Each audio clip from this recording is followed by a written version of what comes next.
বন্ধুরা আমার, তবে আগামী দিনে এই যে স্বাধীন হয়েছে বাংলাদেশ, এই স্বাধীন যে নষ্ট করতে আসবে, ধ্বংস করতে আসবে, ন্যায় ইনসাফ প্রতিষ্ঠা করার যে ঠেকাইতে আসবে, সে যেই হোক না কেন, আমার জন্মদাতা পিতাও যদি হয়, দাঁত ভাঙ্গা জবাব দেওয়া হবে, পেটের চামড়া তুলে দেওয়া হবে। কথা বলেন ঠিক? তার কারণ হাজার হাজার শহীদের বিনিময় আমরা পেয়েছি নতুন স্বাধীনতা। কথা বলেন ঠিক কিনা? বন্ধুরা আমার, সেই রক্ত শুরু হয়েছে 28 অক্টোবর 2006 থেকে। লগি বৈঠার তাণ্ডব থেকে শুরু হয়েছে। আমার শহীদ জসিম ভাই, মুজাহিদ ভাই, তারা জীবন দিয়েছে, লাশের উপরে পিশাব করে নাচ গান করেছে। ওই থেকে শহীদ হওয়া শুরু করেছে।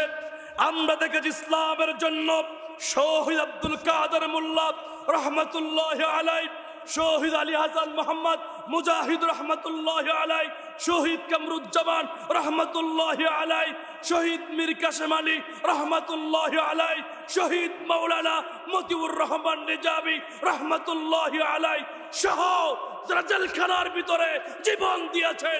শুধু তাই নয়, ভারতের প্রেসক্রিপশনে ছাত্রলীগের ডাক্তার দ্বারা আল্লাহবাজ সাইদিকে মিথ্যা অসুস্থ সাজিয়ে হত্যা করা হয়েছে। কথা বলেন ঠিক কিনা? কারণ ছিল কি? কারণ ছিল একটাই, তাদের স্বপ্ন ছিল এদেশে ন্যায় ইনসাফ ভিত্তিক সমাজ প্রতিষ্ঠা হোক। কথা বলেন ঠিক কিনা? এই সমাজ প্রতিষ্ঠা করার জন্যই তারা জীবন দিয়েছে।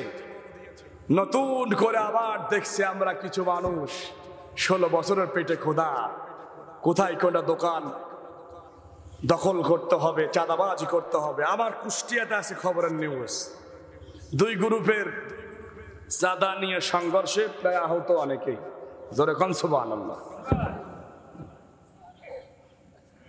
সুবহানাল্লাহ, নাউজুবিল্লাহ। সংঘর্ষ শুরু হয়ে গিয়েছে।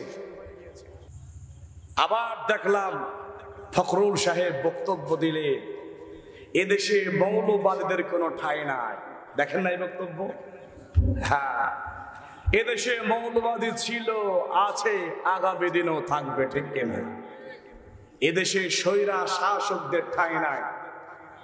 ফখরুল সাহেব, তোমাকে মানুষ ভালোবাসে, ভালোবাসা নিয়ে থাকো।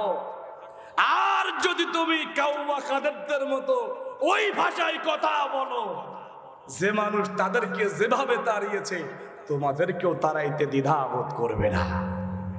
কথা কয় না? মনে হয় কলিজা এবার আঘাত করেছে।